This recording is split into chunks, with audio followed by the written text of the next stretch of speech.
Grand classique de cette matinée prévention sécurité routière, la voiture Tonneau, un atelier pédagogique qui démontre l'utilité de la ceinture de sécurité.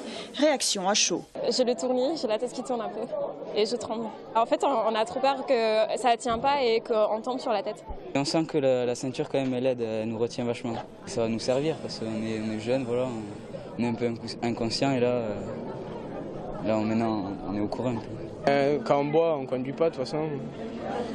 On reste sur place ou alors on rentre avec quelqu'un qui n'a pas bu. Le discours est bien appris, pourtant les chiffres indiquent le contraire. Ce sont les 15-25 ans en deux roues et alcoolisés qui sont le plus impliqués dans les accidents. Il faut adapter la prévention. Quand on a une classe dissipée, quand on parle de proches qui sont touchés par des accidents de la route, personne n'est insensible à ce genre de choses. On évoque tout simplement, par exemple, faire un avis à famille. Lorsqu'on prévient les familles d'un décès, c'est une chose assez douloureuse que les forces de l'ordre ont pour mission. Et ça, par exemple, les jeunes ne savent pas ce que c'est. Quand on leur explique avec nos mots, ils sont touchés.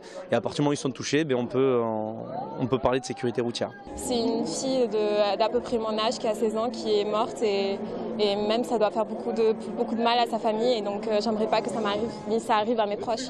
Un peu plus loin, dans la cour du lycée, cet atelier désincarcération, le spectateur est déjà bien ferré. Je suis en train de voir un accident de voiture. Ils sont en train d'enlever tout ce qui est la casse de la voiture pour ne pas fragiliser la personne qui est dedans.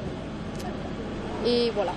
Des images un peu violentes mais assumées, il s'agit de créer un choc chez le futur conducteur. Les jeunes ont souvent du mal à se rendre compte des conséquences de leurs actes.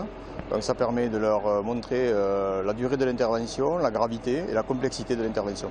Cette année en Haute-Garonne, on a enregistré 8 morts de moins par rapport à l'an dernier. En revanche, le nombre d'accidents a augmenté de plus d'un tiers et le nombre de blessés de 45%. La prévention c'est bien mais pas suffisant. Aussi beaucoup de répression le week-end dernier, les prochains jours et les prochaines semaines.